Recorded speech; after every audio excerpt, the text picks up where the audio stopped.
اس کے بعد اس کال کوٹری میں کوئی میجر صاحب کوئی کرنل صاحب مقدمہ چلائیں گے, وہ مجھے 14 سال سزا دیں, مجھے سزائے موت دیں, کوئی عدالت پاکستان کی اس معاملے کو دیکھ نہیں سکے گی. تو یہ ہے وہ آئینی ترمیم, یہ ہے وہ پیکج جس کے لیے آج راہ ہموار ہوئی ہے. آئینی عدالت کی بھی کچھ بات کر لیتے ہیں. یہ آئینی عدالت کیا ہے؟ آئینی عدالت یہ ہے کہ آج کے وزیر اعظم کو, جن کو ہم نہیں مانتے, ہم کہتے ہیں یہ فارم 47 کے وزیر اعظم ہے, اور آپ کو مجھے بتانے کی ضرورت نہیں ہے, آپ سب لوگ جانتے ہیں کہ 8 اور 9 فروری کی رات کیا ہوا. اس وزیر اعظم کی ایما سے ایک فرد واحد کی ثوابدید کی بنیاد پر ایک چیف جسٹس لگایا جائے گا اس نئی عدالت کا. اس نئی عدالت میں ریٹائرمنٹ کی عمر 68 سال رکھی جا رہی ہے. بالکل نظر آتا ہے کہ منصوبہ کیا ہے, کس کو یہ چیف جسٹس لگانا چاہتے ہیں. لیکن کسی کو بھی لگائیں, وہ ایک فرد واحد کی ثوابدید پر ایک شخص ہوگا جس کو آپ آئینی عدالت کا چیف جسٹس مقرر کریں گے, اور پھر وہ شخص باقی تمام جو جج ہیں ان کا تقرر کرے گا. تو بالکل ایک کٹ پتلی عدالت, ایک ایسی عدالت جو تابعدار ہوگی, یہ قائم کی جا رہی ہے. اور اس عدالت کو تمام وہ اختیارات دیے جا رہے ہیں آئینی جو اس وقت سپریم کورٹ آف پاکستان کو حاصل ہیں. سپریم کورٹ آف پاکستان ایک ثانوی عدالت کے طور پہ قائم رہے گی, ایک ڈھانچے کے طور پہ قائم رہے گی, لیکن اس کی روح, اس کی جو اصل طاقت ہے وہ چھین لی جائے گی. بنیادی حقوق کے حوالے سے, تمام جو آئینی عمل ہے اس کے حوالے سے. یہ کہا جا رہا ہے کہ کسی بھی سیاسی جماعت کو اگر کالعدم قرار دیا جاتا ہے, پاکستان کے مفاد کے خلاف قرار دیا جاتا ہے, تو اس جماعت کے خلاف ریفرنس بھی اس آئینی عدالت کو بھیجا جائے گا کہ اس جماعت کو کالعدم قرار دیا جائے. تو یہ ہے منصوبہ سازوں کے. اور آج کا جو فیصلہ آیا ہے 63A کے حوالے سے, اس کا ایک سیاق و سباق ہے. یہ فیصلہ آئے ہوئے 2 سال اب گزرنے کو آئے ہیں. 2022 میں یہ فیصلہ آیا تھا. 2022 کے بعد اس کو اٹھا کر آج نظر ثانی کے لیے مقرر کرنا اور 2-3 دن کی ایک ہیئرنگ کرنا, جس کے حوالے سے سپریم کورٹ کے معزز جج صاحبان کے زبردست اور گہرے تحفظات تھے کہ بینچ کس طرح بنا, کس طرح یہ کارروائی ہوئی. ان تمام تحفظات کو پس پشت ڈالتے ہوئے 3 دن میں ایک فیصلہ دے دیا گیا. اور اس وقت یہ فیصلہ دیا گیا جب طالع آزما, جب مقتدر حلقے چاہتے تھے کہ راہ ہموار ہو. ایک دفعہ وہ پسپائی دیکھ چکے, ہمارے غیور MNAs اور سینیٹرز نے ان کا ساتھ نہیں دیا. ہم اب بھی امید رکھتے ہیں کہ ان کا ساتھ نہیں دیں گے, اس کالی ترمیم کو پاس نہیں ہونے دیں گے. ہم مولانا فضل الرحمان صاحب کا بھی بہت شکریہ ادا کرتے ہیں, انہوں نے یہ نہیں ہونے دیا, وہ ثابت قدم رہے. آج ہر سینیٹر, ہر MNA کو میں کہتا ہوں, وہ PTI کا ہو, وہ JUI کا ہو, وہ PMLN کا ہو, وہ پیپلز پارٹی کا ہو, تاریخ کا آپ سے تقاضا ہے, ضمیر کا آپ سے تقاضا ہے کہ اس کالی آئینی ترمیم کا ساتھ نہ دیجیے. پاکستان کے عوام کی حرمت قائم رہنے دیجیے, آئین کی حرمت قائم رہنے دیجیے, آدمیت کی حرمت اس ملک میں قائم رہنے دیجیے. اگر آپ اس ترمیم کا ساتھ دیتے ہیں, آپ آنے والی نسلوں کی نظروں میں معتوب ٹھہریں گے, آپ نسلوں کے مجرم ٹھہریں گے. مجھے یہ کہنے میں ذرا بھی کوئی تامل نہیں ہے. یہ ایک جرم ہے جو ہونے جا رہا ہے انسانیت کے خلاف, پاکستان کے خلاف, پاکستان کے آئین کے خلاف. اس جرم کا حصہ نہ بنیے, اس جرم کو روکیے. میں آپ سب سے اپیل کرتا ہوں جو میڈیا کے دوست ہیں, اور آپ کے ذریعے پورے پاکستان سے اپیل کرتا ہوں کہ اب نکلو. اب نہیں نکلو گے تو کب نکلو گے؟ یہ وہ لمحہ ہے جو ہماری زندگیوں میں آیا ہے. ہماری تمام زندگی میں سمجھتا ہوں چلتے چلتے اس لمحے آ کر آج رک گئی ہے. آج ہمیں فیصلہ کرنا ہے ہم کہاں کھڑے ہیں, ہمارا ضمیر ہمیں کیا کہتا ہے, کیا کوئی ضمیر ہے بھی ہمارا یا نہیں ہے. ہم نے آج تک جو کچھ زندگی سے کھٹ پایا, ہمارا علم, ہماری دانش, ہماری فکر, وہ آج ہمیں کہاں لا کر کھڑا کرتی ہے. ہم کس طرف کھڑے ہوں گے, تاریکی کی جانب کھڑے ہوں گے یا روشنی کی جانب کھڑے ہوں گے. فرق بالکل واضح ہے, اس میں کوئی آج ابہام نہیں ہے. آج وہ لوگ ہیں جو اپنی کسی چھوٹی چھوٹی منفعت کی خاطر پاکستان کے آئین کو پامال کرنا چاہتے ہیں. حکومت, وزارت عظمیٰ, یہ کیا چیزیں ہیں؟ یہ کچھ بھی نہیں ہیں. تاریخ کے عمل میں یہ ایک حاشیہ بھی نہیں ہوگا, بدنما حاشیہ بھی نہیں ہوگا ان لوگوں کی حکومت.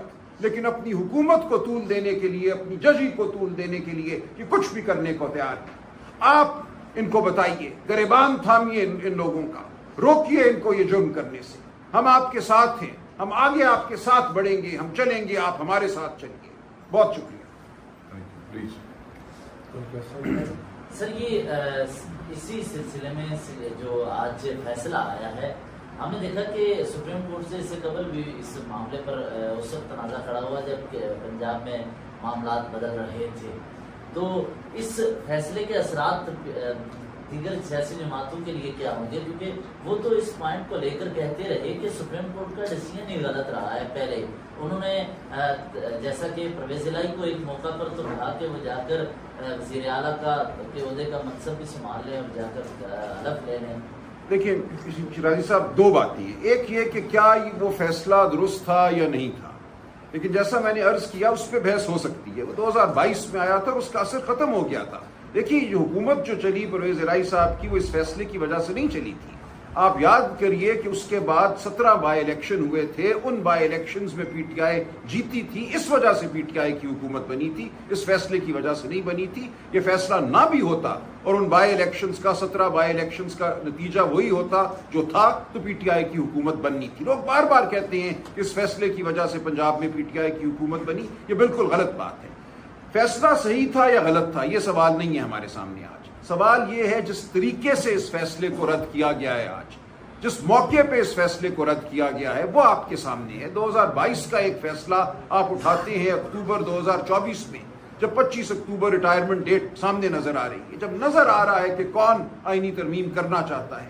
ایک حملہ پسپا ہوا، وہ ناکام ہوئے. اب دوسرے حملے کے لیے یہ ان کو کمک پہنچائی جا رہی ہے. تو یہ ہے وہ باتیں جو ہمیں سامنے رکھنی ہے. باقی تو تکنیکی بحث ہے، ہم اس طرح بھی بحث کر سکتے ہیں، اس طرح بھی بحث کر سکتے ہیں، لیکن اس وقت یہ بات اہم نہیں ہے.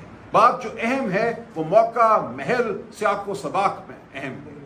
آپ کی طرف سے جو سماعت ہوئی ہے اس کا بائیکاٹ کر دیا گیا ہے اور دوبارہ پھر سے جو ہے اس پر درخواست جمع کروا دی گئی سب کی جانب سے.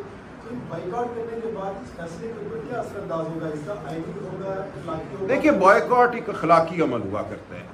بائیکاٹ یہ کہتا ہے کہ ہمیں آپ پر اعتبار نہیں ہے. بائیکاٹ جو ہے وہ قوم کے ضمیر کی جانب ایک جملہ ہوتا ہے. ہم قوم کے ضمیر کو جھنجھوڑ رہے ہیں. ہم کہہ رہے ہیں کہ ایک ایسی عدالت سے یہ فیصلہ آیا ہے جس عدالت پر ہمیں اعتبار نہیں، آپ کو اعتبار نہیں ہونا چاہیے. جو اس کا طریقہ کار تھا وہ ایسا تھا کہ اس کے اوپر ہمیں کسی قسم کا انحصار نہیں کرنا چاہیے. ہم اپنے ایم این ایز کو، صرف پی ٹی آئی کے نہیں، P M L N, Peoples Party, تمام جماعتوں کے ایم این ایز اور سینیٹرز کو کہہ رہے ہیں کہ اس فیصلے کی بنیاد پر اپنا ضمیر مت بیچنا. سلمان اکرم راجہ صاحب، آپ نے ابھی عرض کیا کہ قوم سے درخواست ہے وہ نکلے، کیونکہ اب نہیں نکلیں گے تو کب نکلیں گے. جب اس وقت سماعت جاری تھی، دوسری جانب فیصل گاؤڈر صاحب کی پریس کانفرنس ہو رہی تھی، کیونکہ آپ باہر نکلنے کی کال دے رہے ہیں، تو انہوں نے کہا ہے کہ جو ڈی چوک احتجاج ہے عمران خان صاحب کے سیاسی تابوت میں آخری کی ثابت ہوگا. اس کو کیسے رسپونڈ کریں کہ آہنی ہاتھوں سے نپٹا جائے؟ میں صرف آپ کو یہ کہوں گا جو اسٹیبلشمنٹ کے ٹاؤس ہیں ان کی باتوں کو آپ اتنا سنجیدہ مت لیا کریں، اور اس کو تو ویسے بھی سنجیدہ نہ لیا کریں. جو آدمی ایک ٹاک شو میں جوتا ٹیبل پہ رکھ کے جو ہے وہ قوم کے سامنے بیٹھا ہو، اور پھر جس طریقے سے وہ الیکٹ ہوئے ہیں سینیٹر، میں یہ سمجھتا ہوں کہ یہ باتیں جو ہے یہ غیر سنجیدہ باتیں. اور آج کے موقع پہ اس کا آنا اور پھر ہمارے چیف منسٹر کے حوالے سے بھی یہ بات کرنا کہ ان کی جان کو خطرہ ہو سکتا ہے.